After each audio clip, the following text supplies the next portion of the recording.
Hello, everybody. It is Thursday, but it feels like the longest week.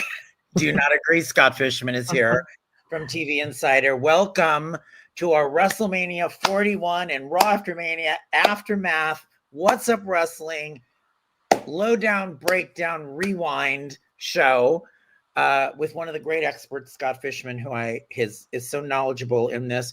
I am too, but we different viewpoints. And we also have a special guest tonight, Scott. We spoke earlier this week to WOW Women of Wrestling's the champ, the Classmaster, and we're going to share that interview with you guys. She has a big match this weekend on WOW, syndicated on Saturday, April 26th. It's a main event, and Samantha Smart, the IQ superior Samantha Smart, who manages the Classmaster, proposed a 3-on-1 non-title match for the Classmaster against Brittany Bay, Crystal Waters, and Sandy Shore in an attempt to prove that the Classmaster can wipe out the competition. That is quite the grading curve. Yes, there. It's grading for the Classmaster. But we will have the Classmaster on later in the show. Before we begin, I do want to take a moment to pay tribute to Steve Mongo McMichael.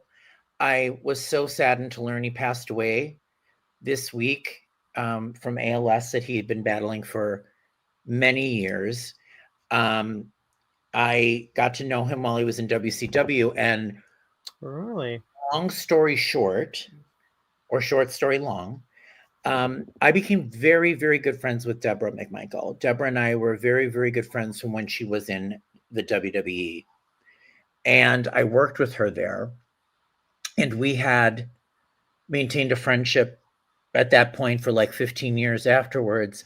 And I know that she was married to Mongo first, before Stone Cold Steve Austin. And they had a very long relationship and complicated one, but I know that she loved him. I have not spoken to her yet about this, but I wanted to get your thoughts on him. I mean, it just broke my heart. ALS is such a horrible disease, and to see him struggling like this for years, but I'm sure he's in a better place right now.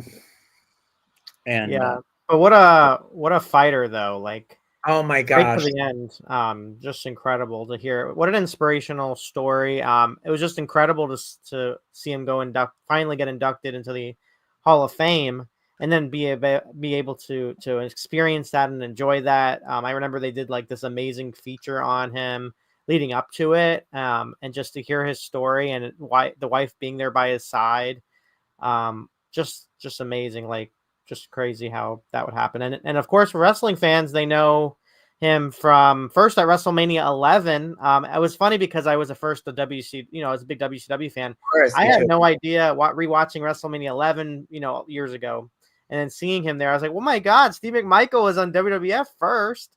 And then him being a part of the announce team. You think about Pat McAfee. yes, WCW had Steve Mongo McMichael coming on out of nowhere, and he had a big reach there. And he was big in Chicago, radio. Bears. He was with the Bears. Yeah. So I just remember his little dog. I forgot the name of the dog, but I just loved that. Was so fun to see this massive personality, this massive man, and this little dog on Nitro every week. I think very underrated though. I think in a lot of ways, just stepping in to that role, and I thought he did a really good job for what it was. And then of course, going into wrestling and joining the Four Horsemen, which he was part of the Four Horsemen. It was like, what, to go into that. He wasn't the greatest wrestler, but hey, he transitioned into it, which so many, as so many of these athletes do over when they're done playing football. They go into wrestling, right? Like so many of the greats. Yeah. And you remember, I mean, he had the matches with Kevin Green. I remember, he was one of Goldberg's first rivals. I mean, they didn't have the best match chemistry, but that's still, in the record books. Bill's fault, but former United States champion. I remember his feud with Jeff Jarrett and Deborah. Queen Deborah you just talked about. Queen Deborah. So Come on. underrated though. The like when they had, I don't know, there was like an interesting dynamic on television. The way and Mean Gene made it so great with all of them together. I think all three just had like that chemistry. And now she had done a convention recently, and when they asked Deborah, who's now working in legal law in Alabama, they had asked her who would she want to go back with, and she said Jeff Jarrett. That when she worked with Jeff Jarrett, she felt she had the most amazing chemistry with actually him. Yeah, on screen, right? Yeah. And you could see that. Just everybody, I know you're seeing this. I know. I just want to report this is not domestic abuse. I don't know what happened. We're in Vegas at during WrestleMania time, so how are we supposed to believe you? Well, let's. And funny enough, Scott, and I was in Vegas. I don't know if you saw my post, Scott, but in case you didn't, I'm sharing it here. Are you ready? Okay. Here you go. Here is Ricky the Dragon Steamboat. Here is Michael Fairman in a side-by-side. Right. So I am walking through the Fontainebleau. I am in the lobby of the Fontainebleau. And I'm trying to get to the Uber to take me to Allegiant Stadium. And a fan rushes up to me. He has, I believe, a German accent. He's not from this country. And he said, "Hi, can I take my picture with you?" And I literally was like, "Oh, I don't think I'm who you think I am." And I go, "Who do you think I am?" And he goes, "Ricky the Dragon Steamboat. You're Ricky the Dragon Steamboat." So I ask you, Scott, man, where is the comparison here? Yeah, I don't know. I would have been interesting if you actually, followed through with it and pretended that you were. I'm like, isn't Ricky the Dragon Steamboat Asian or something? Now we need to get a photo with you two, and I'm a white guy. I'm a white guy. So, this was my highlight of WrestleMania weekend. And then I thought you were gonna say that the fan was angry and then punched you in the face. So, well, that would go with the contusion in my eye, but that is not what happened. I let him down easy. But I was just wondering, in putting that out there to the universe, what is how? How do I look like him? Yeah, I don't know. You had to have asked him that because I have no idea. So that was the highlight for me. The great Ricky the Dragon Steamboat. I am now him. I am wearing tonight, very proudly, Sethala, because Scott knows I love my Sethala. And it really was all about Sethala. It really is. Is that from the Superstore? This is from when you and I and your wife. Oh, okay. And a little note on this that Scott knows. So I'm with Scott and his wife. I'm walking around and I see everybody, but no Seth. I'm like, what is going on? So my thought is, did they not have a licensing deal with Seth? Where's there no merchandise? Even this year, there was no merchandise for Seth. But I found the one Seth shirt, and I am now wearing it proudly. I was going to ask you, how was the Superstore? Did you get anything? I did. I got the greatest Jey Uso shirt because it was really cool. And it's got 3 Jey Usos across, and it's got these hand movements. And I got that not because there was no Seth, there was nothing, but there was Jay, and I got the WrestleMania hat, baseball cap, just because I always get a baseball cap every one I go to. Not that I loved it. That's it. Yeah, my wife, she loves collect. Every time we go to WrestleMania, she has to get a hat. So that's Royal Rumble. I don't know. She likes collecting the hats, not even having to wear them, just to have them. So I will say, I was blown away at the staging of this year's WrestleMania. Seeing it live and again, I'm in the press box, so I'm up, and I and looking down. It was cool. I thought it looked really cool. How did it look to you when you're watching? I thought it was one of the best laid out. It was super cool. Yeah, I thought the presentation was incredible. And just some of the entrances too, the way they complemented a lot of the entrances. Like I'm sure. Yeah, this, I was gonna mention that's the one that Tiffany, stands out to me. I'm doing a video of entrances that you'll see, but this I loved, was great. One of the things I absolutely loved was how they had the Yes, spaces, was so cool, Scott. It that's a was nice touch. Yeah. cool. Um, I mean, Seth did fire. Well, first, as he was coming out, I was like, is it because there's so many like marketing deals going on? I was like, is he like advertising hefty garbage bags? We're Exactly. seeing so many people, advertising on this whole show. Like, is that what he's advertising? But And yeah, the so girl, the EST. Now, is this her daughter? Who is the girl? that's her stepdaughter. That's Yes. right. That's right. So So she's Montez's daughter. Montez's daughter. And I think Scott, from previous experience. I want to be clear. So we were up in the press box. Yes, there was no glass, which was great. We had the monitors on, but no sound. So The whole time? Yeah, there was no sound. They didn't change it. Wow. And the reason I think they didn't change it was because it was an open aired thing. So it may have bounced off the people in front. I have no idea. We never heard the commentary of the WWE. We saw the feed in the monitors, but no sound. So when this came up, I'm like, who's the girl? Oh, yeah, that's one of the things that you miss when you're live because you try and you don't get the context. So context for me was a little skewed. I have an important question for you. The press box, what kind of food? Well, I'm glad you asked because I personally thought the food was very underwhelming this time. Okay. The first night one, was particularly underwhelming because I went there all of a sudden I'm like watching a match and all the guys are getting up and I'm like, what's going on? And they come back with like, looks like a taco.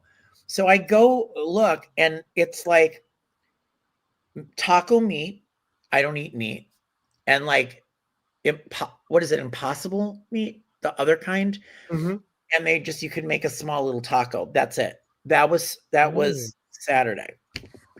Hey, I'm all right with the tacos because in the past they've done like hot dogs and things like that. I'm not a big hot dog person, so if I saw tacos, I would actually be excited about that. What about night 2? Any dessert? Like I don't know if you remember real quick. One of the biggest travesties was in Royal Rumble. They had this ice cream that was like this awesome ice cream that you like put a little. It was like this really expensive machine, really fancy. You put the little tablet or whatever, the little context that or whatever the thing is. You put it in there, and it makes the ice cream. And I was so excited to try it. And then I think after the first or second match, I don't know what happened, but the thing vanished, and they only left it with the little items that you're supposed to put in. And I wanted to try that. So even to this day, I'm kind of like mad about that. But anyway. There was not ice cream. There was like a piece of cake. And I don't remember seeing, I just remember nobody eating the cake. And it was like pieces of cake were still out there. So there was not a lot of dessert. Nobody really ate the cake. Okay. The second night was Asian. So it was like chicken, sweet and sour chicken, some noodles. I felt that night 2, Dang. I was better than night 1, and they still have the same kind of weird cake. Just didn't they get the hint from night 1? Nobody wanted that cake. Now they did. It was kind of. I'm telling you, compared to Philly and LA, in my opinion, there was less food. Were there less people? Was it less media? No, I don't. That's why. Think so. Okay. No, because getting in.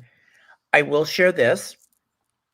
So you'd be very proud. I made sure because I was so worried because I was at the Fountain Blue, which is the complete other side of the strip. So I got there. I made sure I got there like 45 minutes to an hour ahead of when 2:30 came, which is when they started media check-in. I get there, there's about 5 guys there. I'm in the first group, but as you've experienced, all the other people come, and by the time the WWE got their people out there, everyone had smushed, so getting there early didn't matter because people took your place and did that. Yeah. On the second night, I had an issue. Scott, I had surgery a few weeks ago, and it was very warm out at that point, and there was nothing overhanging us, and I'd been standing out there now. They did not come out till like 3:15, like 45 minutes after, and I'd already been standing there a couple hours. Wow. And I was not feeling well, and I really felt like I'm going to pass out. And there was a very nice woman, and I want to thank you, the woman that helped me. She was from NBC in Los Angeles or Orange County, and she was there as media, like on the risers, like doing video, not in the press room. And she asked me, well, what had you done? And I told her like my surgery. And she goes, let me stay here. She went around to the guys and got water for me because I was going to pass out. Wow. And she came back and stood there with me because it took them so long to get. I mean, I was out there for like 2.5 hours before they came. And like, what time was they were supposed to start checking? We were supposed to start at 2:30. We didn't start till 3:15, 3:20, and the show was at 4. Oof. The first day it went better. They were there, but I found it difficult to keep up, and I don't know if it's my age or what I had gone through, but it was hard. And I don't know if it's Vegas because everything seems far, even though it's close. Everything's far. Right, exactly. That is like you figure everything's on the strip. It's going to be not too far, and then it's. But so the fountain.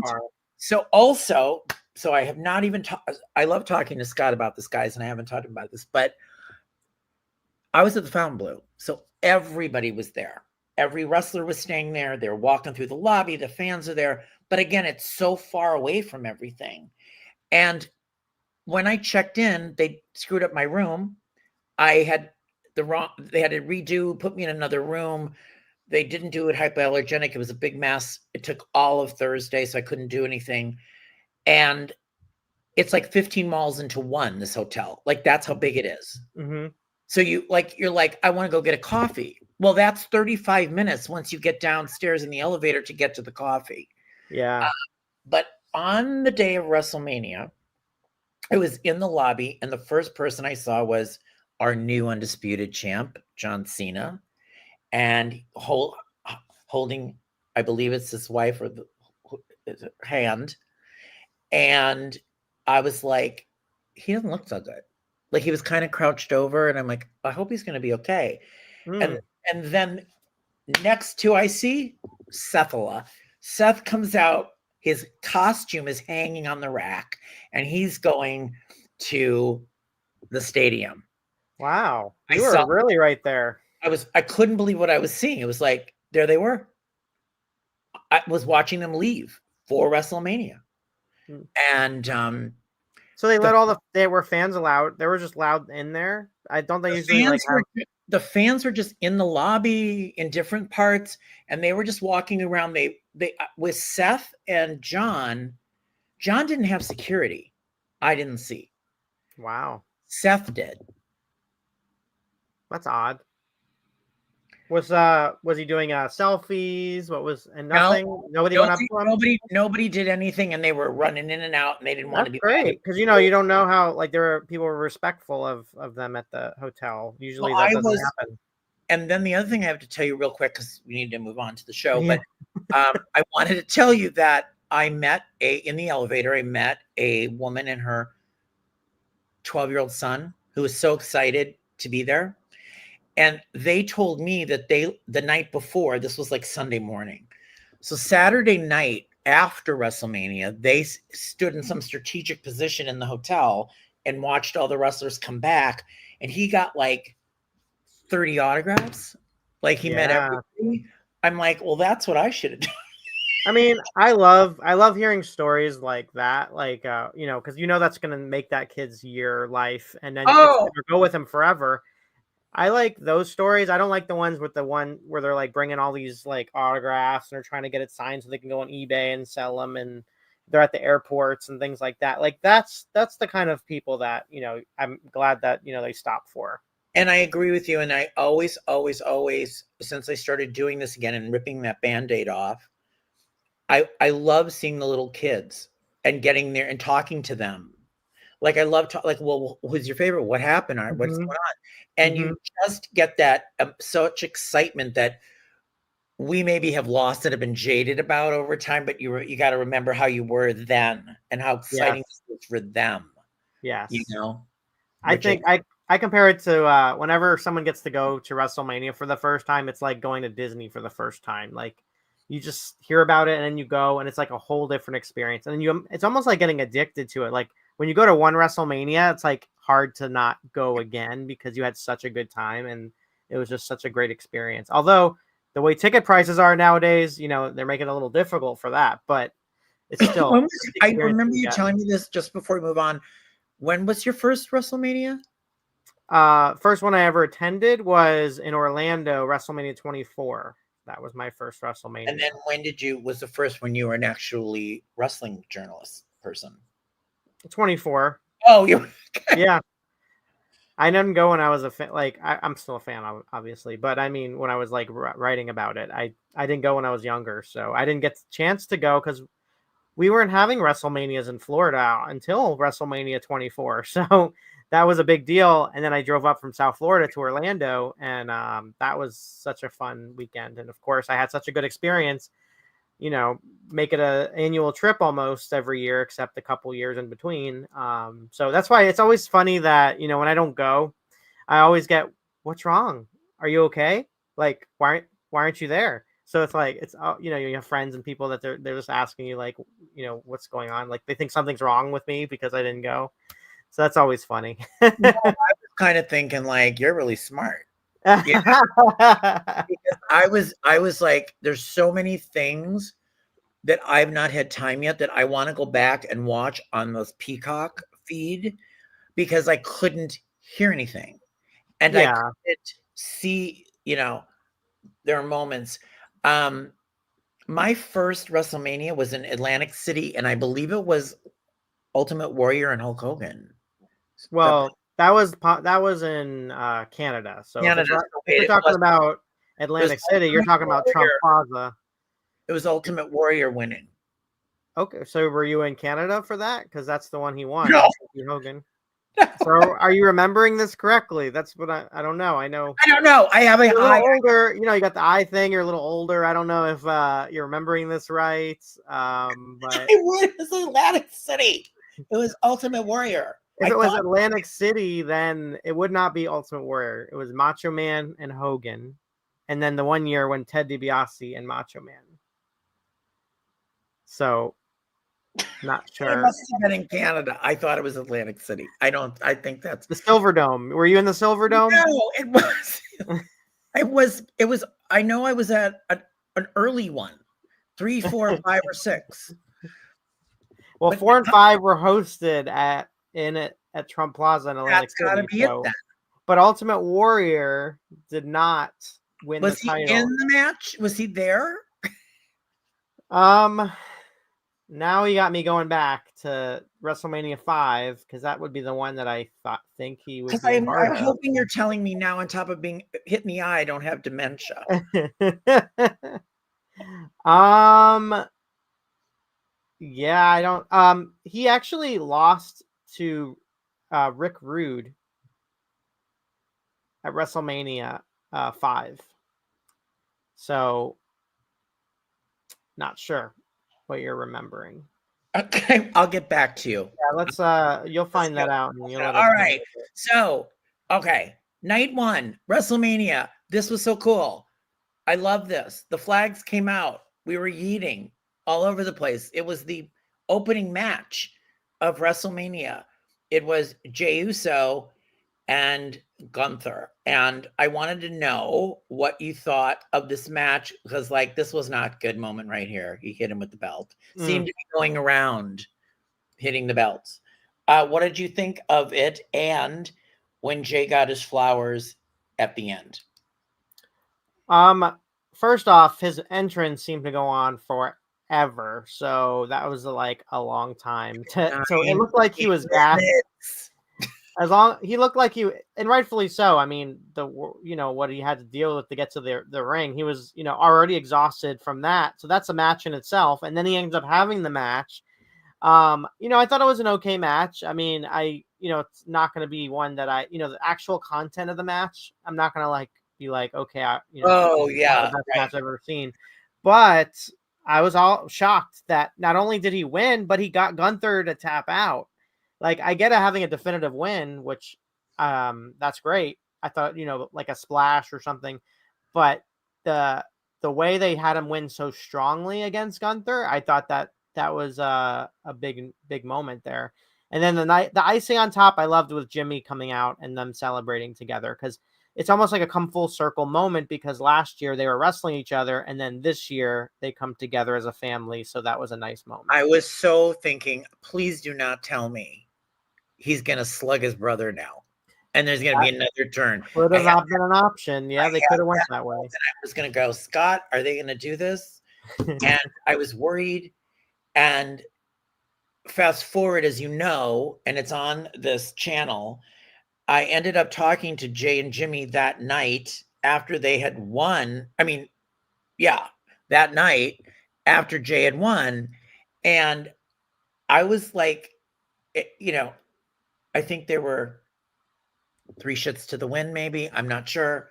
But I did not see the media scrum, and you did, right? No, I didn't watch the media scrum. No. But I have to say, Jay, after saying, oh, gee, something to me, came back after me and goes, that was a really fun interview. And I'm so glad, because it was like 12:30 at night. I was going to ask what time that was. Yeah. It was at least 12:30 a.m. This was at the Fontainebleau WrestleMania After Dark party on Saturday, and the guests were Jay and Jimmy. But you're waiting and waiting and waiting, and the red carpet is tiny, and there's not enough room for everybody, and they had a step and repeat that wasn't doubled. They didn't have enough money, apparently, from whatever organization, to have 2 of them, and it was just poorly lit. And we were promised everyone would get 2 minutes each when they showed up. Of course, the way I was positioned, I was the last one, so I'm like, I'm not going to end up getting them. I just know it. I stayed firm and I got them, but by the time I got them, because I'm this and addle-brain, I was like not making much sense because I was so tired. It was like 12:30 a.m. and I just watched all of WrestleMania, and I was fighting for that interview. And that's why you'll see on part of me not making sense of what he's saying, and Jay's like, what are you talking about? And I had to rephrase it, and then I'm like, oh my God, I'm so embarrassed. And that uses up your minutes too. I used up my minute gibbering to them, and then Jay, like Jimmy, doing a dance on my side, and I was like, is he making fun of me or what's he doing? But then I had 2 people that were there come up to me Sunday in the line. They go, I really loved your Jay and Jimmy interview. I'm like, really? Because I just remembered being like awkward, but maybe it didn't come across awkward. Maybe, so I mean, they were having a good time. It was guy. And Jay, and just so you know, I had never met Jay. You talked to him, I believe. I had never talked to him, and I thought he was super nice. I did. What's your thought? Yeah. I haven't much, actually. I've only talked to them 1 time or 2 times. One was like a WrestleMania party, and one was for like during a WrestleMania weekend. But it's been a long time since I've talked to them. So, but they seem like really cool, down to earth people. So that's cool that you had that experience.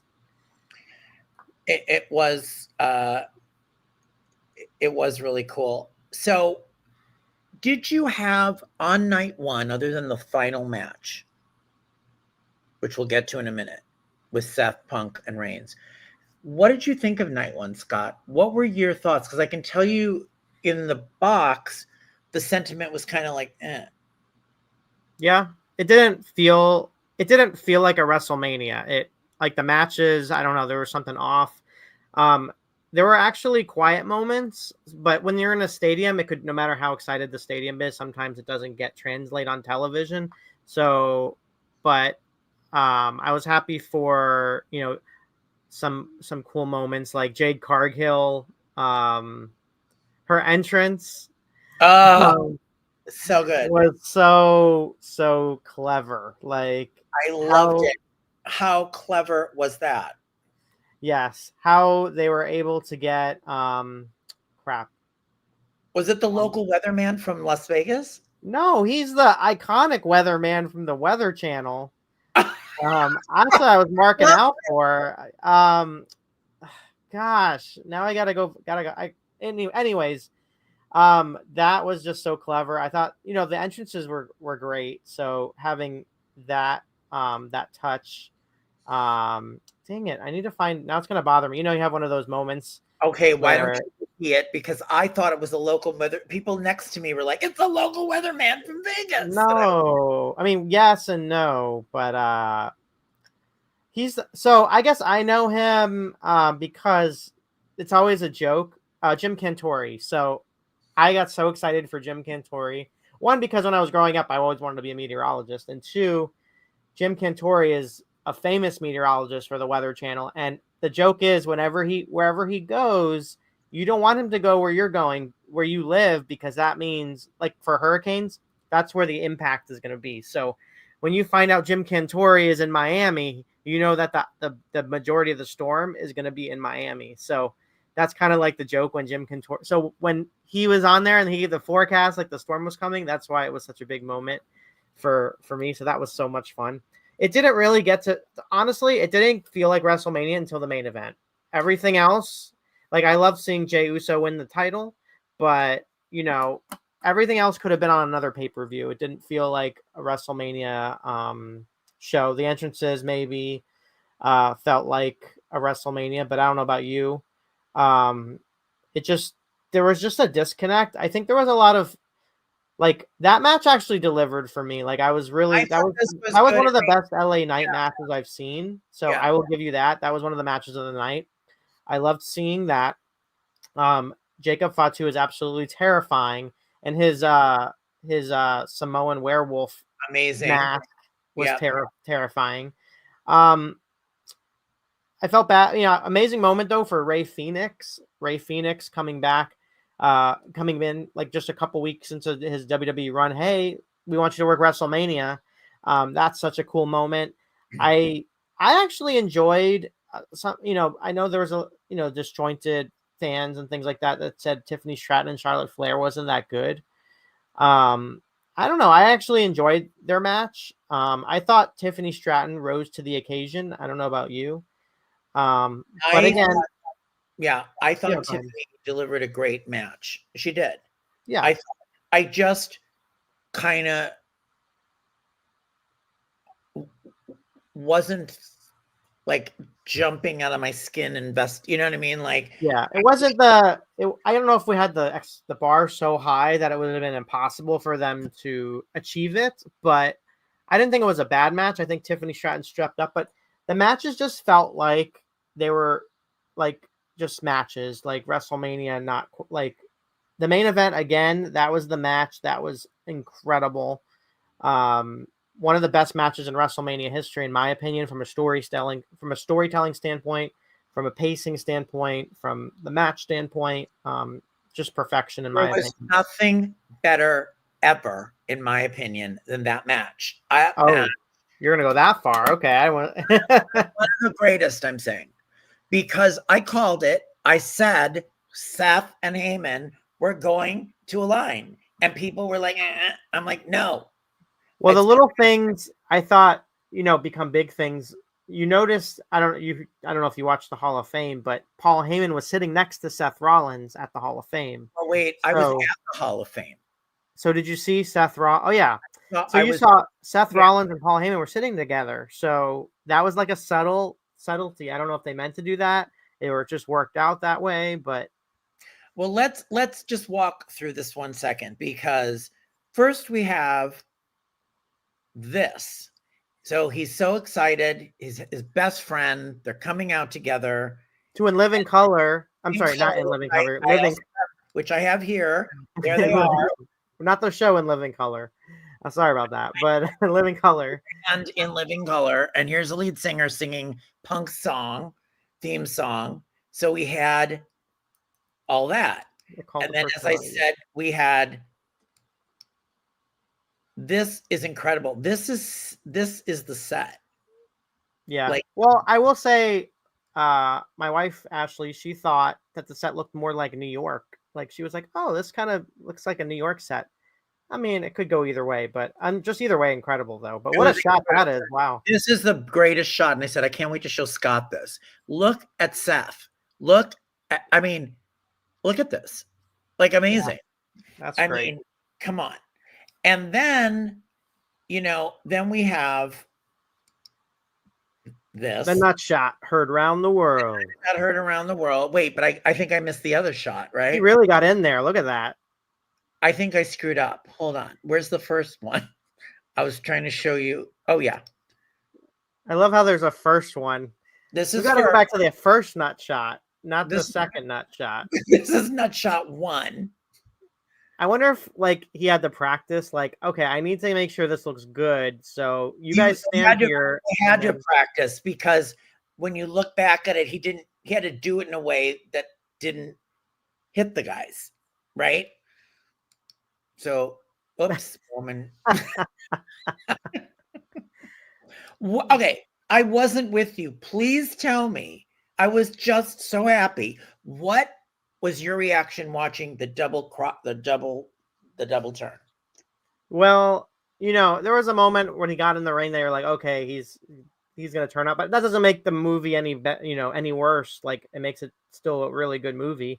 When even if you know the ending or you think it's gonna happen, you still want to watch it unfold. And if it does a good job, then it's a good movie. And I thought that was a great drama. Paul Heyman, though, somehow he finds a way to, without even taking a bump, although now he's been taking more and more bumps, that he has a way of, really telling a story without even doing much, like a facial expression, a body movement, just standing there while the match is going on. And then he's always a part of the story and a very important component of the story. And this one was not even, this was any different. Just to watch the drama play out and then seeing what happened on Raw. I'm really interested in seeing what's going to happen with this story. It was great. What did you think when you saw, you literally saw, and what I didn't understand, there are no rules in a triple threat. Is that why Paul Heyman can just walk in with a chair? Yeah. Everybody, I was just like, what? Yeah. They didn't really announce it like that, but usually they say fatal 4-ways and triple threat matches are almost like always no disqualification, anything goes sort of thing. Because he literally walked in there and you're like, where's the chair shot? The referee was out at one point. So I'm trying to remember the course of events. So. And here they are. Look at Heyman's face. Yeah, that's what I'm saying. Like, look at that. He always has the right facial expression. Like, just such a good idea. Such a good time, And so then we will fast forward.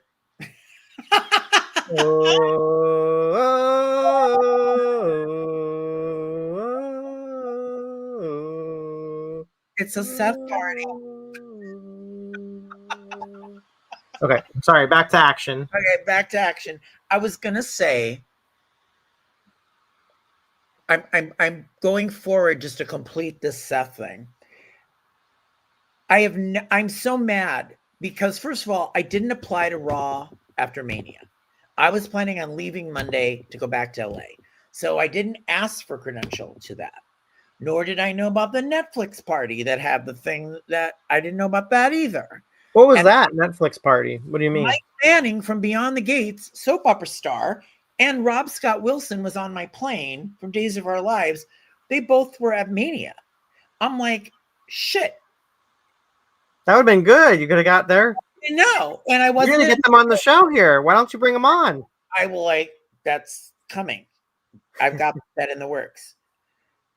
So Mike is at this Netflix brunch, and I find out there was a brunch. Now I had email. I'm like, what do you got? So there was a brunch, Netflix pre-thing brunch on Monday with press and wrestlers. Oh, I didn't see any photos. I mean, I saw a couple, but they're on my website. I did a whole photo spread of it. Oh, of all the wrestlers that were there. Of who was there and photos from Netflix. If you look on it, and Mike Manning from Beyond the Gates. And I did a whole photo thing on it because I wasn't there. And then I left Monday. So I get back to LA at like 3:30. I'm like, oh my God, I got to watch Raw. And I literally sat here like, this is so fantastic. I can't believe how great this episode is. It's better than WrestleMania. I cannot believe this. I can't believe this. I can't believe Definitely this. night one for sure. Definitely night one. So I want to know, Scott, we get the end of the show, and I'm nervous because I love Seth a lot. And I'm like, what is going to happen here? He comes out, and I'm like, oh shit, they really are aligned. They really are aligned. They're together. And they do the mic thing, and he hands him the mic because he's now the next Seth, Heyman guy, Rollins. And then once the run-ins happen with Punk and Roman, I love that Roman took out the wise man. What did you think of the Bron Breakker thing? Were you jumping out of your skin? It was great. Yeah, it was incredible. Oh, actually, first of all, Jerry G, hello. And hi, also Jerry G. Shadow Play from Ireland. Speaking of Ireland, we got to talk about Becky Lynch later. Hi, we're going to talk about Becky Lynch later shortly. And then, yes, I do agree. Paul Heyman, Oswald Cobblepot would have been a great penguin if they need another penguin. Although Colin Farrell did a really great job, but you know, Heyman would have delivered in that role too. But anyways, yeah, I think they did a great job. I think it's going to be fun to see this faction forming. I think Bronn Breakker is going to, there's already a history with him and Heyman. We've seen, him in his ear in the past. Seth, always in factions, has been in the factions before. He had Austin Theory at one point, if you remember that. So he's going to learn so much. Wait. Who did? Seth? Yes. Austin Theory and Seth Rollins were part of a group. The it's the same night as Ultimate Warrior. I don't know if you remember, but Ultimate Warrior facing Hulk Hogan, Seth Rollins, and Austin Theory, I think on that same show, may have been together. So no, but wait a minute. Yeah, okay. It was when Buddy Matthews. I mean, maybe you weren't watching at that point, but he had his own little faction group. Well, you can look it up. I mean, I thought you were a Sethala fan, but you don't know that history. I think I blacked it out as part of my being hit in the eye. but okay. Well, anyways, there's a history between Seth and having these factions where he's like the leader of the group. Yes. So I'm very interested to see how this goes with Bron Breakker. So.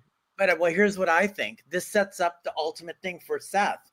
Eventually, Heyman and Breakker are going to swerve Seth because Breakker is like a Lesnar, and they're going to go off and do. Eventually, can't you see that kind of happening? After, yeah, I mean, I don't know. It's too early. I want to see if they're going to get more into this group. Now that we have a second, now we know there's a second member. I feel like we're going to have another one, possibly a woman. The man coming. The man is coming. Right. I was going to get to that point. I was like, we could talk about a little bit about night 2 now. Okay. Well, I've got pictures, so wait. Yeah. We'll get to it then. Go ahead. Keep going then, because I have my strong opinions about that. Okay. So we'll go into night 2. We'll come back. Yes. Okay.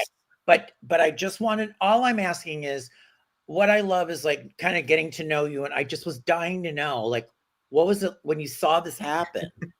What were you like?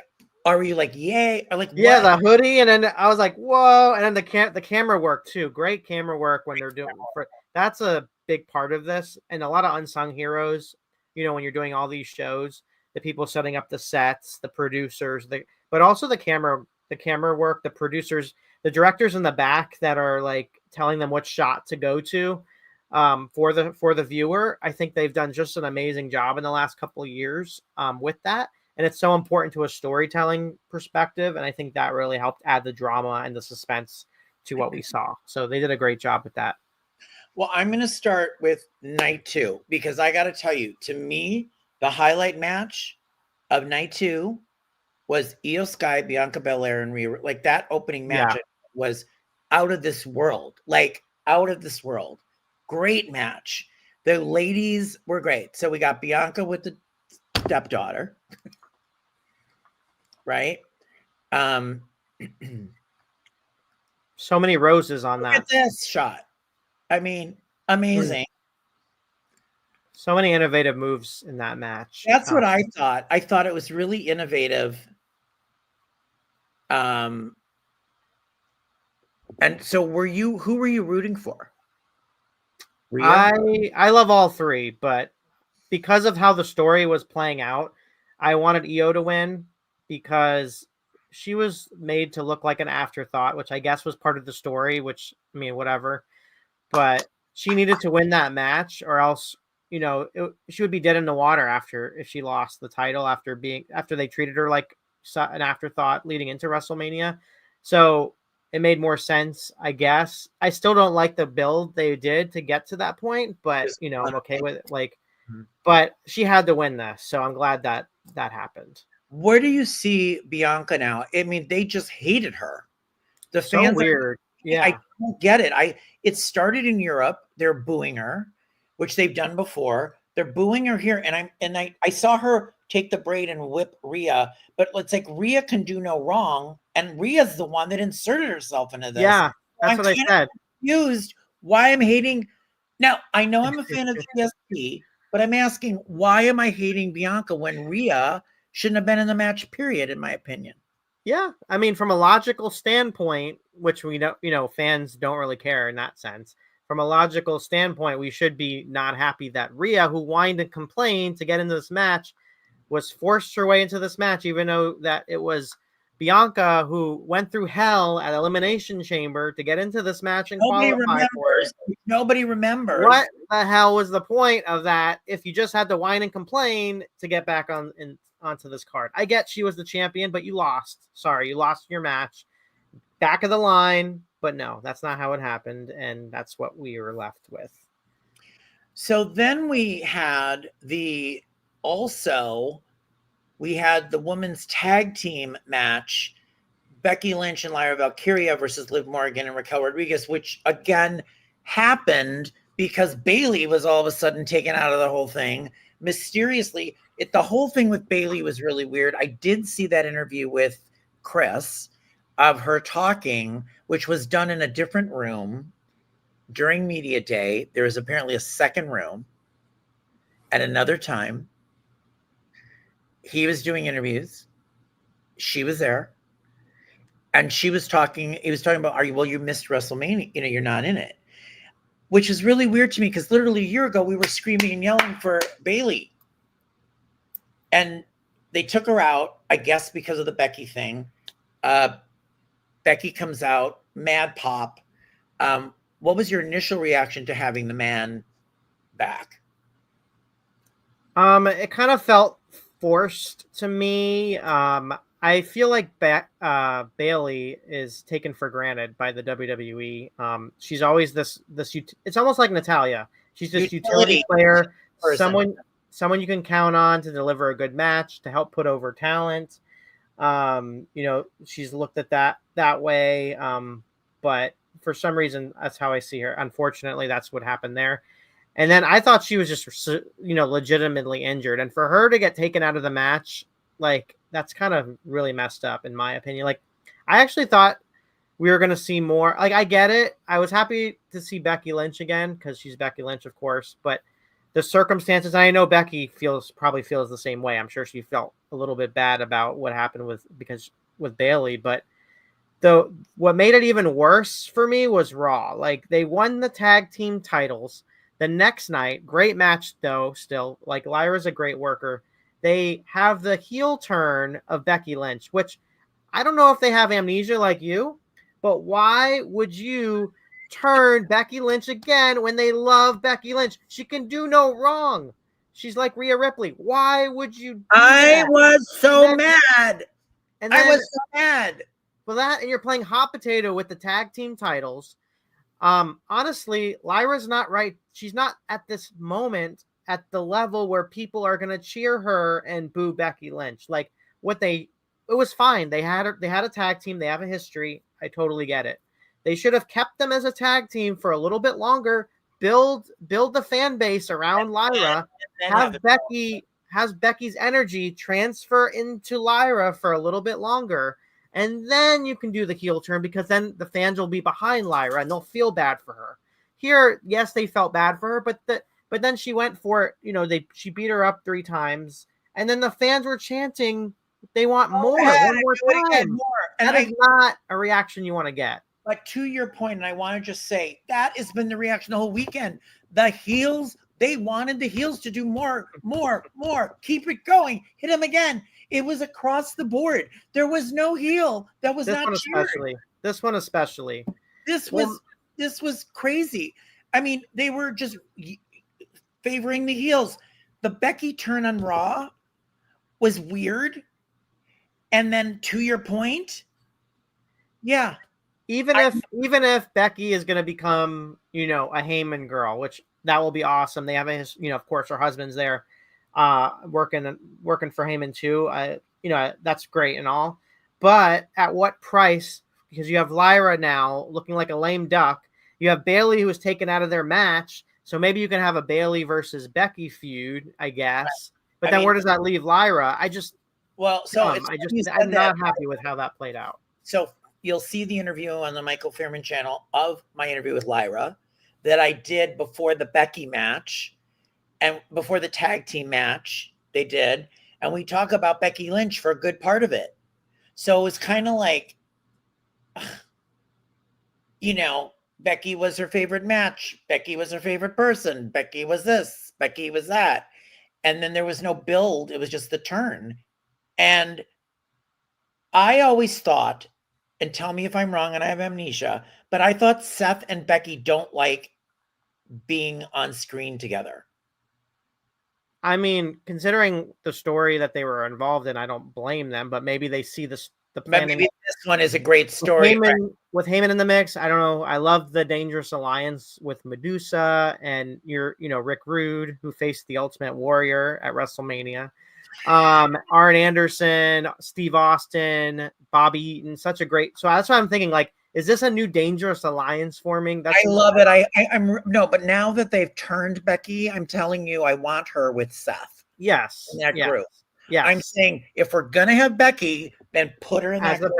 But I'm worried that this group is gonna get cheered because they turned him, but he was at a point where he's very over with the crowd, with popular. They're doing the dog barking and things like that.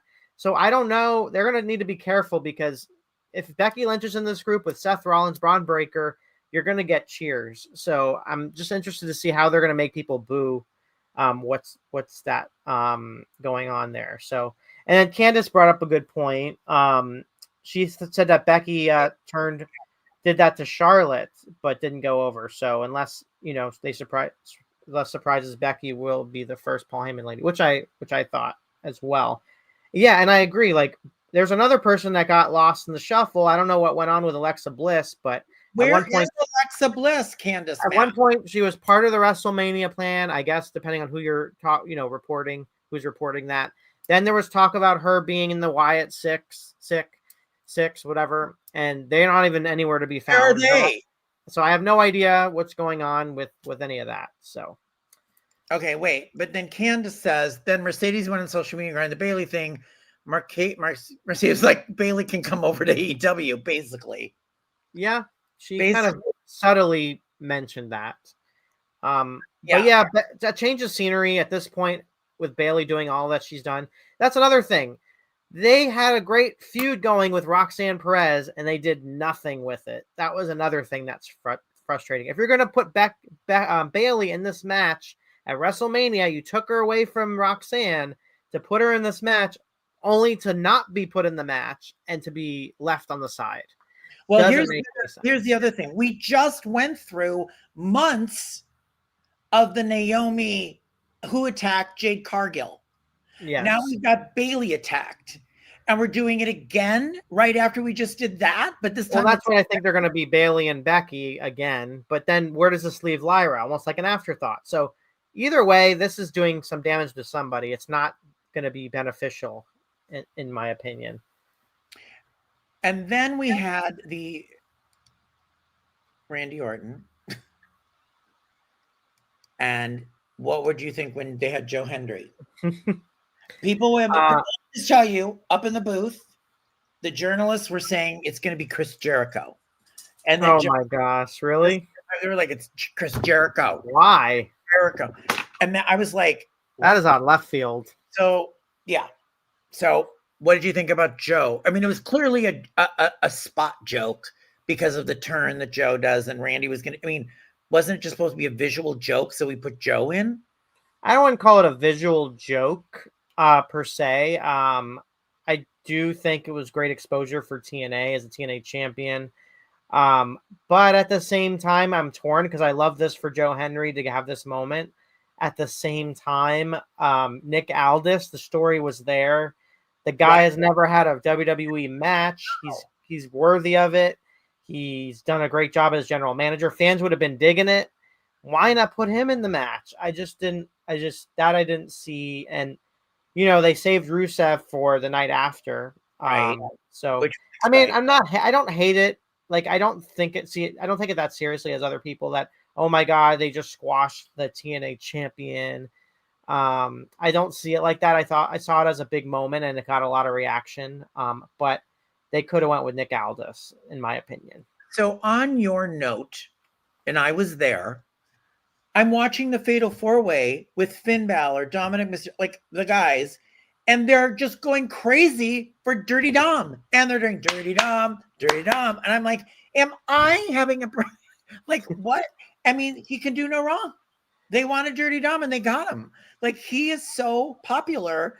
And it just shows you, like, it's kind of what John Cena said. You people are just. So what did you think about that? I think that comes down to somebody that the fans have watched evolve and grow before their eyes. Yeah. And respecting his effort, his grind, and way he's been able to transition and become a great in-ring performer, as well as being a great character. Yeah. And I think that is what you're seeing right now when it comes to Dom. So I think the right man won in that match too. So very cool to have that moment for him. And I'm looking forward to seeing what's happening to the Judgment Day as a result of that. I mean, clearly Finn Balor is going to double cross him. And I mean, I don't know. Do you think that, my question is, do they go with him being a face now, beat him up, the whole group gets on Dom, or does Balor get out of it? It's interesting because I thought by now Liv would have already dropped Dom. Like, I thought after she lost the championship and that got done feuding with Rhea, that she would have been like, I was just using you for, to get to Rhea, and now I'm not the champion anymore. I'm done with you. I thought that was kind of where the story was initially going, but now I'm not so sure. You also have JD back in the mix. Is JD and Finn going to break off? And then, are they going to just all jump? Dom is Carlito. What's he going to do? I'm interested to see what happens. What if they all implode on Dom, and guess who comes out to save him? Rhea. And I don't know if they would go back to that again, but I'm just saying it's a cool idea. Yeah, but I'm trying to think of how Liv and of a heel Liv and a face Dom, how that dynamic works. I don't think that can work. Talk to me about your thoughts on Logan Paul, AJ Styles, and Drew McIntyre, Damian Priest. Damian and Drew, awesome match. I thought they did a great job, and the storyline going in was just okay. Not great. But I think the match itself was really solid, but it was also called a Sin City Street Fight. So I'd have liked to have seen more of the Vegas feel to it. Like, I don't know if they wanted to bring out a slot machine and then hit him in it, go in a casino and have a fight. Yeah. I just wanted more of a Vegas feel if you're going to do a Sin City street fight and you're going to build it as that. Right. So that was my only call out. I also thought Damian Priest looked like he was a member of the Brood when he came out. I thought that was really cool. I don't know if Drew was happy or not with, dressed like the Doom character, the Slayer, but Doom Slayer. But oh, what a brilliant thing with the selfie. I could not believe that's great. Yeah, what was crazy is I checked. I knew he was going to do it. I was like, okay, we're going to see it. It within like 10 minutes, it got like over 2 million views on Twitter. I don't know how that even happened. How does that even happen? Like, it was like an 8 to 10 million. Like that has to be one of the most shared social media posts in WWE history, if not the most. I don't know, but just that was crazy. And then I don't know. AJ and Logan Paul was solid. I don't know if AJ felt like he was in the match. I felt like he was just. It was Logan's match, and AJ was just there. Yeah, I hate to say that AJ was phoning it in, but he was definitely not didn't feel like the same AJ we're seeing in a match. And Logan Paul, always is solid in the ring. The interesting thing with the drone was great. I loved Karrion Kross. The thoughts about that. If AJ would have used the brass knucks at that point, after the build, getting in his ear, having AJ finally join the dark side. It was kind of like with Bret Hart and Roddy Piper from WrestleMania 8, where they're, about using the ring bell or not. And that was the whole story about him, about Bret Hart. But that just made me frustrated because he didn't use it and he lost. So Karrion Kross was right. So it made AJ look like a dumbass, basically. Now it sets up AJ back to a heel turn? I don't know, but they need to be doing something else with Karrion Kross. That just showed me, like, he made the most of his minutes there, and he's been doing an amazing job, like, building up this character. I know Scarlett from TNA, Ring of Honor, but in TNA, she had the smoke show segment. She was one of the more intriguing characters on the show, and WWE has not done anything with this duo. They're so intriguing. They're so cool. They had a really cool entrance at one point, and there's just been these background figures. And I don't know if you caught his interview. I did. Scarlett, like that is what we need to see on television. On TV. Like, he just gives no F's. He's like, at this point, I don't really care. Like, either let me be me or I don't care. Let me go. And why is the Miz only comic relief and not really like a true, like, why is he relegated to this? Wasn't he the big guy at one point? Are you about the Miz? Sorry, we're jumped over. Yeah, the Miz, I actually like what's going on with him and Carmelo Hayes. I think that's a really fun dynamic, and he's been entrusted to get Carmelo, much like a Bailey, much like a Natalia. Yeah. They're at a point where, hey, you need to help get this guy over. He won the Andre the Giant Battle Royal. I think their team name is pretty great. And the Miz will make the most of anything. So I think they're trying to get Carmelo over, and they're like, Miz, help us out with this project right now. All right, so let's get to the main event. So we got Cody Rhodes. And we have to? I'm just kidding. First thing, John Cena comes out, and it's pretty brilliant in that it's just all black.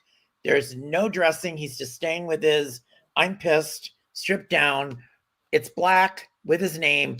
There's nothing else. Did you like that or not like that?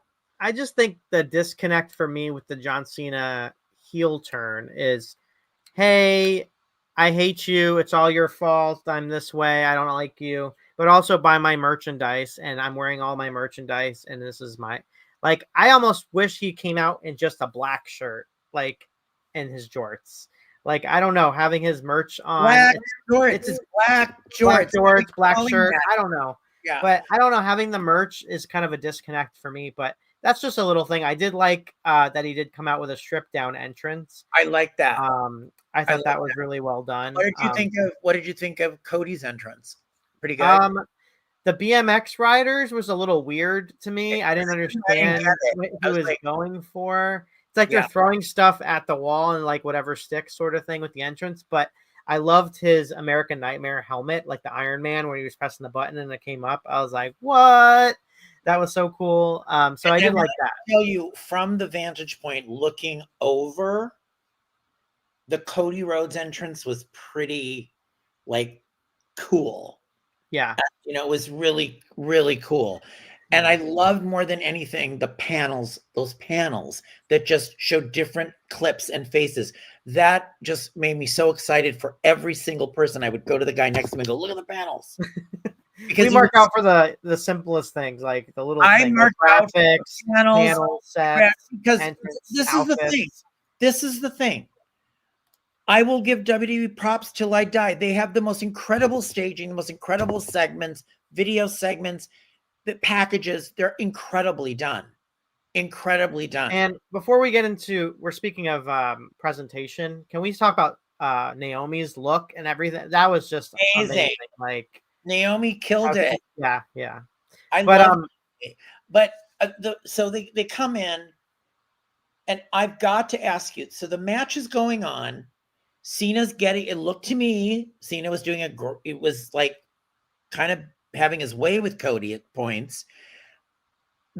And I remember the moment the Travis Scott music hit and he came out. It took forever for him to get to the ring. I'm like, it just like the match is going and the whole thing just thudded out.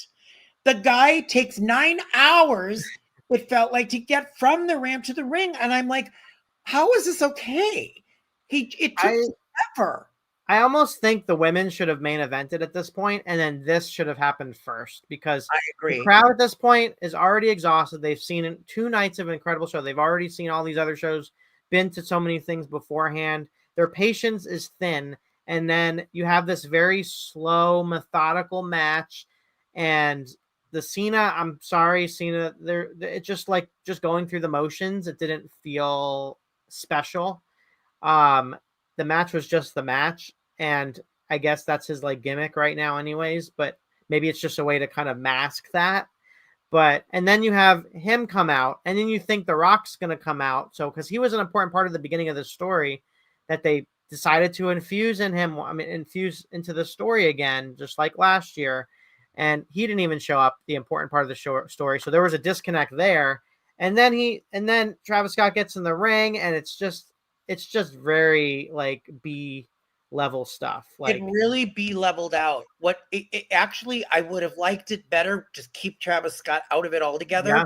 The minute he came down and I'm like, why is he there? I know he was with the original thing with The Rock, and The Rock wasn't there, which made so no it didn't sense. make any sense. Yeah, right. It was like everything's in slow motion. It just felt like everything was in slow Everything felt like I went on for so long, and just the moves and the pulling the referee out, and then to have Cena win, it wasn't even dramatic. It wasn't like he beat the shit out of Cody. It was literally, didn't he poke him in the eye, grab the belt? It was very Hogan, NWO Hogan. But the worst part was Cody going, oh, I don't know. Should I hit you with the belt? I could do it right now. I don't know. I can't bring myself to do it. So and then what does he get? You get hit in the nuts. For the 3rd time, another big hit in the nut. And that's all they could come up with. Everyone getting hit in the nuts and winning the matches. I think this match did such detrimental harm to everybody involved. And I am mad for John Cena. John Cena has been the franchise player for WWE. He's been the soldier. He deserved to have a memorable WrestleMania match that people are going to talk about and be like, oh my God, this is John Cena's last WrestleMania, was amazing. Instead, they have a bad taste left in their mouth. Everybody's crapping on this match, and this is his last WrestleMania as an in-ring performer. That's what people are going to remember. It's really sad. I'm mad for him because just the way everything turned out, just terrible.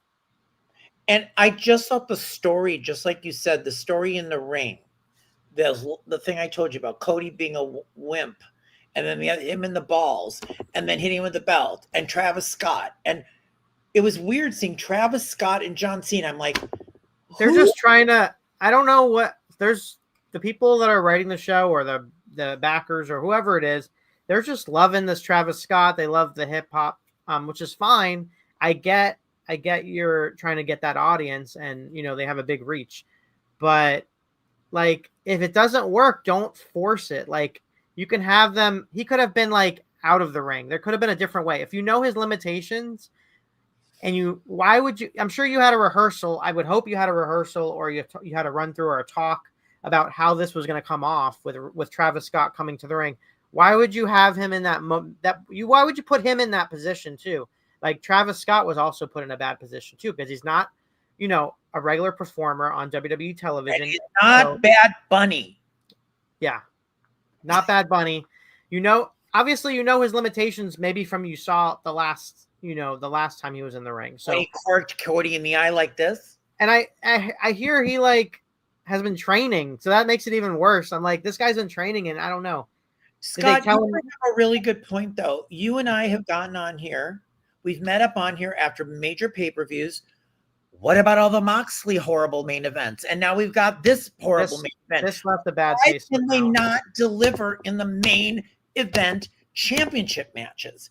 They always seem to, everyone's mucking it up. Like, I was very disappointed. Yeah, that was the match I was most excited for, to be honest, going into WrestleMania, because of the story. The story was great. The interactions were great, and they just mucked it up. I'm hoping Candice is wrong that we're going to get Cody Rhodes versus Travis Scott. I wouldn't be surprised, but let's hope that doesn't happen. Cena said it will ruin wrestling, and sadly, this isn't good storytelling. I don't think Cena's last year would be like this. It's awkward. Yes, I agree, Candice Mack. And then she says, I swear Travis better not be anywhere near the Cena Orton at Backlash match if that happens.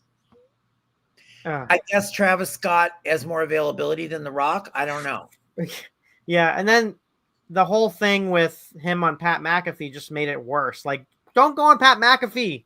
You don't need to be talking about this. He made it worse. He made it worse. He's like, he somehow made it worse. The situation was bad enough.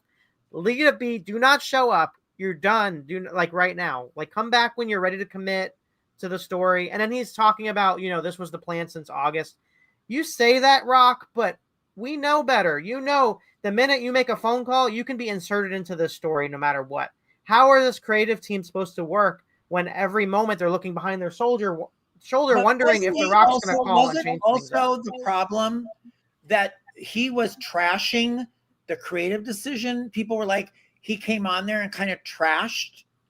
Yeah, he's throwing everyone else under the bus without taking some accountability for it. Where is the WWE person? That's a whole question, Candice. That's a loaded question. We can talk about that. Because The Rock saying that, I was so mad at that. Mm-hmm. Yeah, he is turning into Hulk Hogan. Hulk Hogan had that same mentality when he's asked questions. WCW would have these plans, and then he would come back, and then everything would get thrown out of proportion. It's just the guy has so much power, and he's The Rock, rightfully so. He has people visibility. He's a game changer. Like, when he's on the show, you want to watch. But the way he's doing detrimental harm for long term, it's like, if you're not going to commit yourself, like, why are you even getting involved? I know. And then he said, "Oh, they called me to pop ticket sales for Toronto. That's why I showed up on the show." Then he was saying, due to lack of ticket sales, like, shut up, Dwayne. Yeah. Like he's throwing the company under the bus too. When you're a board member for the TKO, like, why are you making them look bad? Also, like, it just looked without The Rock in this main event where Cena wins the title. You don't have the guy that he sold his soul to. He's not there, but we get Travis Scott, who comes down the entrance for 9 hours, and then we do this. And I just don't know. And then we go into Raw the next night. He opens the show. He does the big speech again about hating the fans and everybody. What did you think about that? And then Orton comes out and knocks him out. And haven't we seen Orton and Cena like 9 million times? Or do I have amnesia? Well, that's a loaded question too. But I actually really like the idea of Cena and Orton revisiting their story leading into Cena's last year. I think there's a lot of storytelling to be told. And I think he's a great opponent for him as Cody reheats up, and we see him kind of get back into the fight, because that's just going to be happening. Cena's going to have all these opponents that he's going to defeat and then lead into another Cody versus Cena match. That's what I'm seeing happening. You think by the end of Cena's run, Cody will have the belt? I think so. Yes, I think that's what's going to happen. He's going to get his win back. That's what I think, or he should get his win back. You think Cody stays babyface?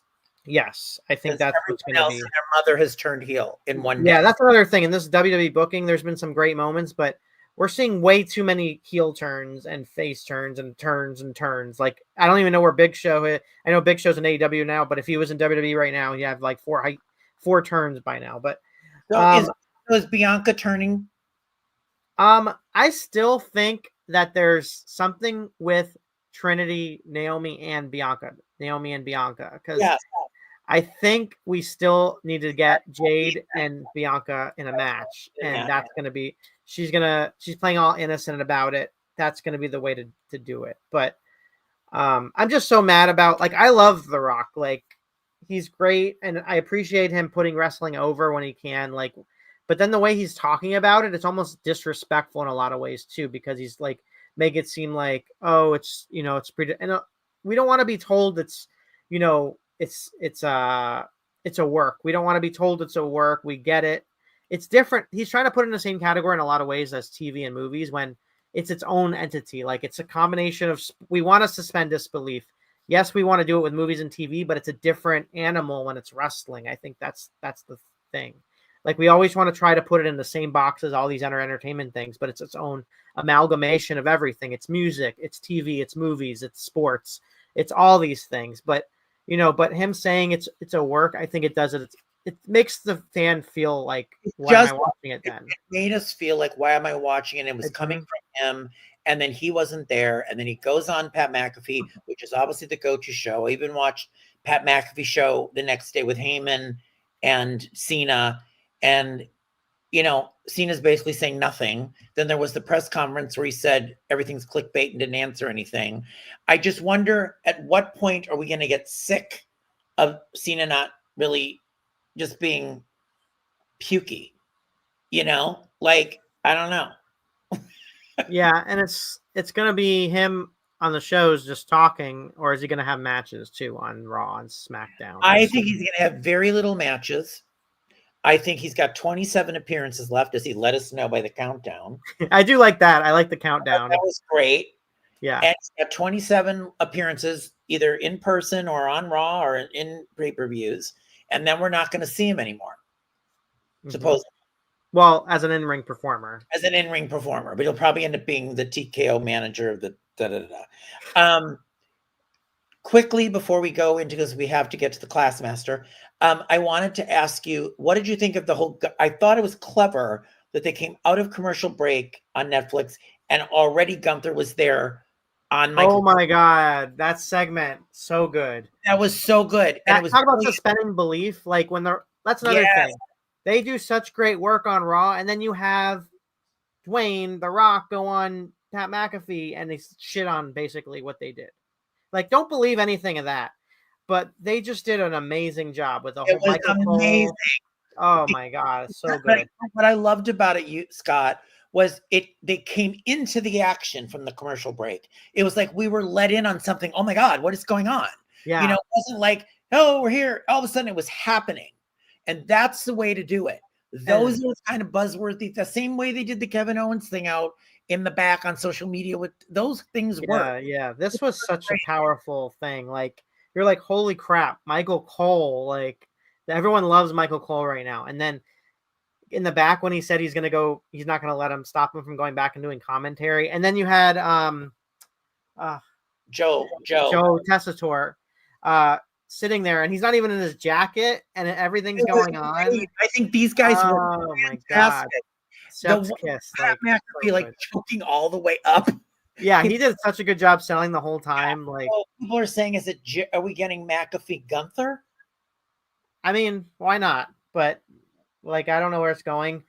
Part of me was like, oh, is Gunther going to be part of Paul Heyman's group too, as like the enforcer? But I don't know. Well, in closing, give me a grade for WrestleMania 41. B minus. That's what I got. I'm going B minus. Yeah, I'm going to lean towards B minus, actually, because the one match that they needed to make good and memorable, they didn't. So I have to give them less Right. points. So what saved it for me, as I said earlier in my amnesia, was that I really thought Seth Roman Punk was the best thing of the entire weekend. And I also thought second, in my opinion, was Io, Bianca, and Rhea. Those are my favorite two matches. Yeah, which is funny because I'm not usually a fan of triple threats on WrestleMania, but I think that did a Yeah, good well, job. we really want to say that, Candace. I agree. It does get a C, but we're just being nice. You can't see. You You can't see. see. Or maybe you can see. Okay, we'll leave it at that. Yeah, it just wasn't as. I just thought it wasn't. It didn't feel like WrestleMania for the most part, aside from a couple things and matches. Well, I'm going to hope this will work. So earlier this week, Scott and I sat down with the Classmaster, who's the WoW Women of Wrestling champion, ahead of this Saturday's big match that I talked to you about earlier. It's a 3-on-1 non-title match where she defends against, she's not defending. It's Brittany Bay, Crystal Waters, and Sandy Shore. I kind of love that the names are Brittany Bay and Sandy Shore. Sandy Shore, I like that name. Sandy Shore, Crystal Waters, and Brittany Bay. So, no relation to Chris Bay, I don't think. I don't Crystal know. Waters is the one I knew, the singer of the homeless, the disco song, right? So I was like, oh, is she in WoW now? So we sat down with her. So I'm going to try to make this happen. So everybody, hang tight. Us from WoW Women of Wrestling, the Classmaster, the champ, is with us with Scott Fishman of TV Insider. We're here to talk to you because I guess you have a big match coming up on April 26th on that Saturday. And my understanding is Samantha Smart has proposed a 3-on-1 match for you, non-title. You're not going to be defending the title, but I guess to prove that you're superior. Is that right? What's going on? That's correct. Yes. Yes. So what do you think of this? It's Brittany Bay, Crystal Waters, and Sandy Shore. You can take care of them. I could easily take care of them. I think that I've been informed that this has never happened before in WoW. There's never been a 3-on-1. So, I mean, I'm honored to take care of business, and I think it's going to be a really exciting match. I hope everyone's able to tune in. Okay. Yeah, I was going to say, WoW Women of Wrestling, the superheroes, they have this championship that you're currently holding, and not many women have that because, when you look at wrestling history, you see these title reigns that don't last very long. And then in WoW, the title's been made very meaningful. You have Beast, who is a former champion. What did this mean to you to carry that torch, to carry that championship? Take me back to that moment when you found out you're going to be the WoW Women's Champion, and then what's it been like since then? It's incredibly meaningful. This is the world's largest all-women's wrestling promotion.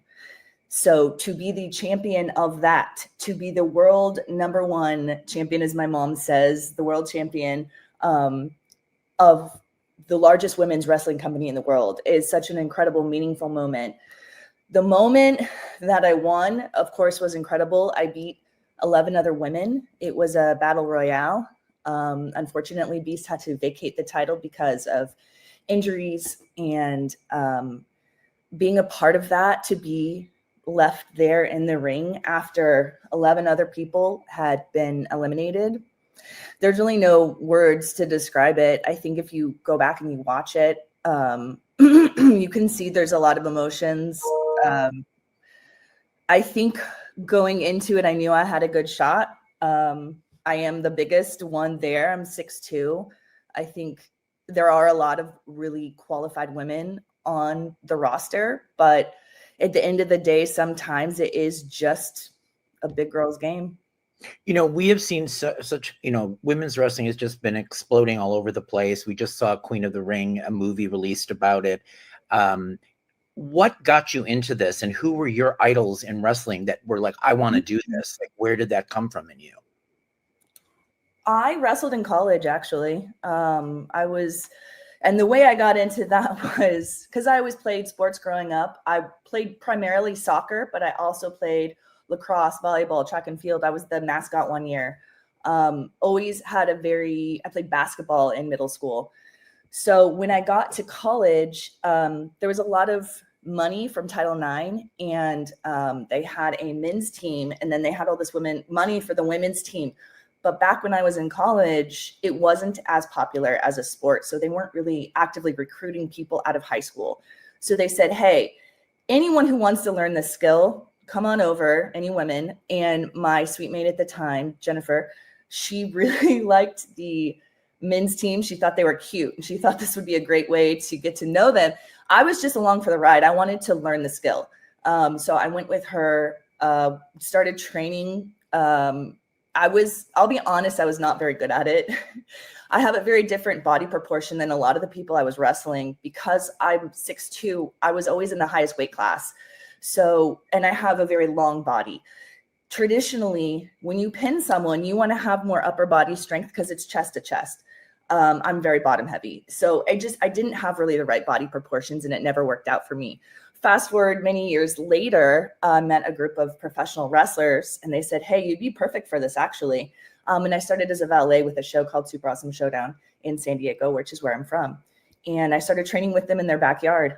And fast forward again, I saw an audition for WoW. I messaged David. He said, come on down. Let's see what you got. And the rest is history. I started training with them, and I've been training ever since. There I am. There you are.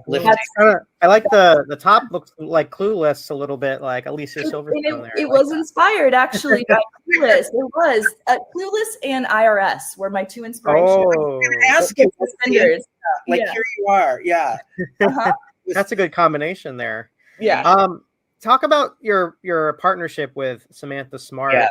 It's so important to have someone to lead on outside the ring as well. So is what we see in front of the camera kind of similar to what you see outside the ring? I mean, how are you guys paired together? And talk about just having that person. I was brought in to be part of this faction with Disciplinarian and G.I. Jane. And Smart was kind of the glue that had always held everyone together. And I'm still with the show. They've moved on to other projects, but I'm still with the show. And she knows a lot about the show. She's been there, I want to say 7 or 8 years. I'll have to get back with the exact number, but she knows a lot about the show. I know a lot about wrestling. And so we often kind of exchange ideas. She's always out there after a match, and she'll be, oh, I think it went well. And I'll say, well, this happened. She goes, I didn't notice. She's always got my back, and she always knows what's going on with the show, because she does work for WoW also. She's one of the top dogs in the company that's actually running the show. She's incredible. So I'm actually incredibly grateful to have her by my side and, get out there and get into some trouble with her. I mean, was there here's another great. Is there a match that you've had so far in WoW that was like your ultimate favorite, other than winning the championship, that you thought, I was so great in this match, or I pulled it together? Because sometimes these things don't go as and I tell that to the women that are training now. Some of the newer women, be prepared for it to go sideways. Always have a plan in place for things to not work out how you planned them to. Be ready to think on your feet. I really liked my match with Genesis, and I think it's because we were both just chomping at the bit to get at each other. We have personalities, I think, that really can kind of spark against each other, and there was just a lot of like animosity, I want to say, in that match. A lot of like emotion that went into that match, and I'm glad, usually you see things paired, wrestlers paired up in a more traditional way. And to have me go against Genesis, I think was a really good choice. There's a lot of comments online like, oh, you can see like WoW's kind of booking in a different direction. So I think it was like a breath of fresh air. And I really like the overall like emotion of that match. You had a run-in or two with Paola Mayfield. There seems like, some unfinished business there. What do you make of, all these great backgrounds? I mean, talk about just having her coming from the reality show side of things, but then really kind of digging down deep and then learning the trade and really taking it seriously to make it more than, I just want to be famous sort of thing. I mean, I think that she has every right to be there just along with everyone else. I think she's proven that to herself. I don't think she like needed to, interfere in the match in the way that she did with the referee. And it was so funny because my mom's best friend will stay up late and watch the matches. And she actually called my mom and told her like, hey, the woman that Classmaster was wrestling hit the ref. And my mom went off on my voicemail. I had like multiple voicemails. I put them up on my stories, just like my mom just being like, that's not cool. That's not fair. You need to get a bodyguard. That's great. She needs to get detention is what you're saying. That's what mom said.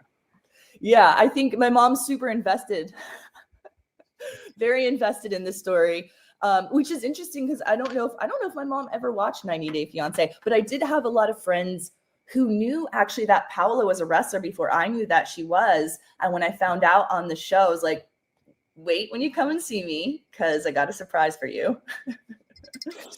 So heel or babyface, like what do you enjoy better? I think at my point in my career right now, I would say I love where I'm at. I think being a heel in some ways, there's a lot more freedom for sure. You can get away with a lot more. I think it's a lot more restricted to be a baby face. I got to play by the rules. Not me though. I like to push the rules, I think. Yeah. Okay. So here's being a heel. Yeah. I like to read them and then see how far I can read those rules. But there's some wiggle room in there. Okay. The women's wrestling is so great right now. Like there's so much talent, an abundance of talent. A lot of them maybe not even getting the time to shine like you get in WoW. Is there anyone that you think would be good for WoW that's out there that you would recruit if you were like someone that does that sort of thing, bring women in to the company? There's so many people out there right now. I'm not sure I could put my finger on just one. There's a lot that goes into, I think, working for a company like WoW. Of course, you have to be talented. You have to be very hardworking. I think that you have to be a real team player. And I think it's not just about the wrestling. The wrestling, of course, is very important, but there's a lot more that goes into it. There are so many talented people out there. This is really like the golden era right now for women's wrestling. It's really coming into its own. And I think people are beginning, and women's sports in general, I'm just blown away. I love seeing women's sports. I saw this viral video of this woman from Ecuador who just she kicked the ball over this other woman's head and then went around her and scored this goal. And it was the most viral women's sports clip ever. I don't know if you know the one I'm talking about where she scores the goal. I think it's just such a moment for women's sports right now. Everyone's talking about the NBA. That's becoming so popular. So it's women's sports in general, I think, that are having a huge moment, and I'm excited to be a part of it. What's it like for your tape schedule with WoW? It's a syndicated show. It's different than the other shows. What is it kind of like? What is your tape schedule like? Do you tape all the episodes in a sequence of weeks and then they're edited together, or how is it packaged? And then yeah, that is right. So we do tape them ahead of time and then we air them once a week. So we are and you'll see we're doing a taping, come see. And people do come to the tapings. We had our tapings before in August. So kind of like the month of August, we'll have the weekend. So we'll do tapings on the Friday, Saturday, kind of every weekend in August. And then, they edit them. And then they send them out, and then, they air them. They air them Friday, Saturday, I believe, on the different Paramount, CW, CBS. You can check your local markets. Yeah. Wednesday, it's on Vice. And then we're also on the Pluto app. We have our own channel on the Pluto app. Right. And YouTube, of course, YouTube. Right. My one last thing, I'm curious. You're the champion and you've been in the company. You're kind of representing as a top dog right now. What do you like? I know there was some touring a little bit with WoW. There was talk of I know I talked to Jeannie Buss in the past about pay-per-view options. What do you feel? What's the vibe you're getting as far as like the future of the company and the landscape and all these opportunities that might be coming? As you have said, how women's wrestling is so hot right now. We're definitely elevating the show. Every show, and I tell that to David. I was like, David, this is incredible. The last taping, the stage that they had created was incredible. We're definitely leveling up the show. And I do see this as one day a touring live company for sure. Absolutely. We have the talent. We have the infrastructure. We're going to get there one day. I'm excited to be a part of that because I would love to just see the fans all over the US and all over the world. It's going to happen one day. Well, if you want to see the Classmaster read all of these women, make sure to watch on the April 26th episode of WoW. And I think you might win this one. I do. I don't think Brittany Bay, Crystal Waters, and Sandy Shore have a chance, but there's a grading curve, but I think she got a grading curve, but you know what to do. All right. Well, thank you so much for your time. There you go. The Classmaster. What did you? So, you think she'll win? I don't know. It's a 3-on-1 match, but she is the champion. So, and Samantha Smart is lurking around. So, yeah, there'd be a lot of ball busting, and I don't know about any ball busting, but you know what I mean. WoW Women of Wrestling, you know. All right. Well, I know it's late, everybody. Thank you for joining us tonight. It's been a long show, but it was WrestleMania. It was really great to catch up with you, Scott. It really was. It was weird. I was like, oh, because usually I could I wanted to get a hold of you and be like, you're not gonna believe what's going on, you know. But I'm glad you got to go though. I did get to go. That was cool. Being at the Fontainebleau was cool and not cool. But everybody was there. Like Omos walked by, and of course he's like 9 million feet. So I was like looking up at him. I saw JD McDonough walking around. I'm trying to think who else I saw, but I never saw Punk. I never saw Reigns. I didn't see him except at the Hall of Fame. Yeah. Maybe they were staying somewhere else. Maybe. All right. You can follow Scott on Instagram and X and TV Insider. Anything coming up we should know about on TV Insider other than the Tamron Hall interview? Yeah, my Tamron Hall sit down was nice. She had some fun stuff to say with the wrestlers because she's had a lot of wrestlers on recently, so that was fun. Carmella. What was that? Carmella. Yep, Carmella, Saraya, Debea. She had Mandy Rose when she first left WWE. That was a big interview. Does she love the WWE? What's the deal? She said she likes having the wrestlers on because they have great backstories, and she feels like that's kind of a group that doesn't get enough exposure, like in this kind of environment on linear television on a talk show format. So she does enjoy that. She says she watches here and there, but they say that. But she watches. She's not like a hardcore fan, but I think she got excited when I was like, oh, what are the wrestlers that you've had on? So she was excited about that. So all right, yeah. Is there something coming up we should be on the lookout for? Nothing wrestling related in the queue right now. There's a lot of we're kind of all wrestled out at the moment, if that's even a thing. So wrestled out, but I got a bang to buy. But I did do a recap of WrestleMania myself on the TV Insider website. You can look at that. Last week I did talk to Chelsea Green ahead of WrestleMania. That's up there, as well as Tony Khan last week. So those are the recent wrestling coverage that I've done. Right. So on Michael Fairman TV, there was the Netflix Mike Manning and the W Superstars. There's review from WrestleMania. There's a Monday Night Raw recap. On the Michael Fairman channel, you're about to see 8 or 9 different interviews with WWE talent and some NXT stars. And then the Jimmy and Jay interviews up there. So be on the lookout for all of that. Lots of wrestling coverage on the Michael Fairman channel. And they're actually interviews. So there you go. Okay, everybody. Thank you so much. And I guess we'll be back next week. Same bat time, same bat channel. because we have Santana Garrett visiting us from WoW. So stay tuned for that. Okay, Scott. Nighty night. Nighty night.